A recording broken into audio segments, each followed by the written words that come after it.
প্রায় 2 দশক পর নিরঙ্কুশ সংখ্যা গরিষ্ঠতা নিয়ে আবারও সরকার গঠন করতে যাচ্ছে বাংলাদেশ জাতীয়তাবাদী দল বিএনপি। দীর্ঘ 1.5 যুগের বেশি সময় ফ্যাসিবাদী শাসনের অবসানের পর এই বিজয়কে দেশের গণতান্ত্রিক ইতিহাসে একটি গুরুত্বপূর্ণ মোড় হিসেবে দেখছেন বিএনপির শীর্ষ নেতৃবৃন্দ।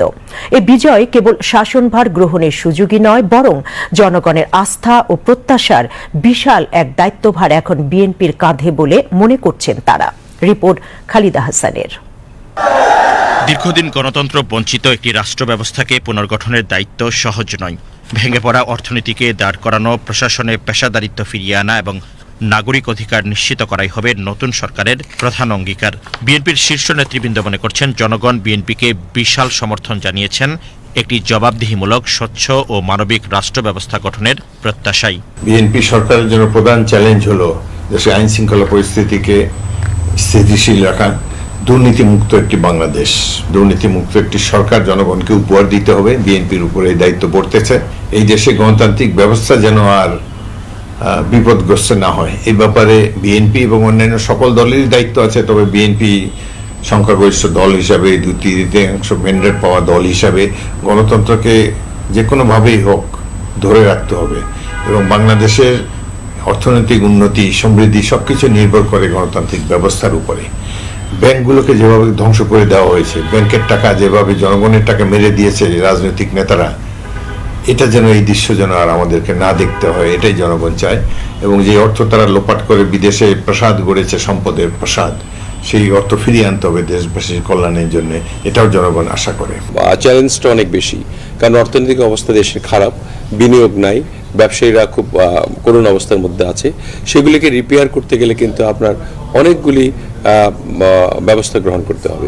মাননীয় চেয়ারম্যান, আপকামিং প্রাইম মিনিস্টার, তিনি ইতিমধ্যেই বিভিন্ন দেশের অ্যাম্বাসেডর, বিভিন্ন দেশের হাই কমিশনারদের সঙ্গে কথা বলেছেন, যাতে করে বাংলাদেশের বিনিয়োগটা বেশি হয় এবং এই বিনিয়োগের মাধ্যমে যাতে করে আবার দেশটা পুনর্জাগরণ ঘটে, যাতে এখানে দুর্নীতির যে অবাধ একটা ব্যবস্থা ছিল সেটা থেকে রশি টানা যায়, সেই ক্ষেত্রেও তিনি পদক্ষেপ গ্রহণ করেছিলেন। এবং আমাদের কৃষকদের জন্য একটা পরিকল্পনা রয়েছে। আমাদের যারা মধ্যবিত্ত পরিবার, মহিলা যারা রয়েছেন, খুব অর্থনৈতিক অবস্থা খুব খারাপ, তারা চলতে পারে না, তাদের জন্য সরকারিভাবে একটা ব্যবস্থা এমনভাবে করা হবে যাতে করে তাদের পরিবার নিয়ে তারা অন্তপক্ষে স্বাচ্ছন্দ্যে চলতে পারে, সেই ধরনের পরিকল্পনা রয়েছে। সেগুলি সব বিষয় নিয়ে সার্বিক একটা পরিকল্পনা আমাদের করা আছে।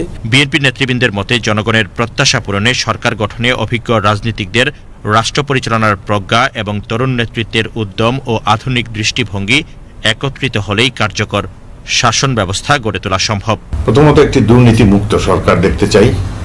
দুর্নীতির জন্য যাদের বিরুদ্ধে অভিযোগ আছে তাদেরকে জনগণ মন্ত্রিসভায় দেখতে চায় না।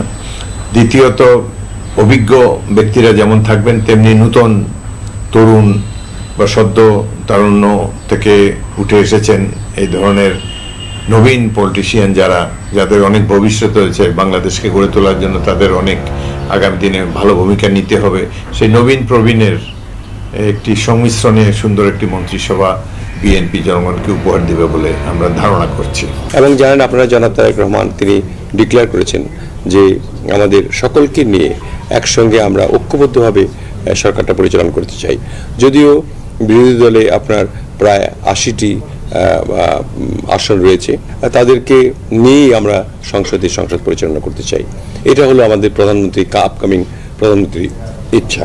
সেই ইচ্ছা প্রতিফলনে আমরা সহযোগিতা করব, আমাদের সহযোগিতা অব্যাহত থাকবে এবং আমরাও সকলেই তার নির্দেশ এবং নির্দেশনা মেনে আমাদের এই দেশটা কিভাবে পরিচালনা করা যায় সেভাবে আমরা পদক্ষেপ গ্রহণ। বিএনপির শীর্ষ নেতারা বলছেন, নির্বাচনে বিপুল বিজয়ের পর জাতীয়তাবাদী দল বিএনপির সামনে এখন এক ঐতিহাসিক দায়িত্ব পালনের সময়। রাজনৈতিক বিভাজন কমিয়ে জাতীয় ঐক্যের ভিত্তিতে রাষ্ট্র পরিচালনার এক নতুন ধারা প্রবর্তনের সময় এখন। Khalida Hasan, BTV news, Dhaka.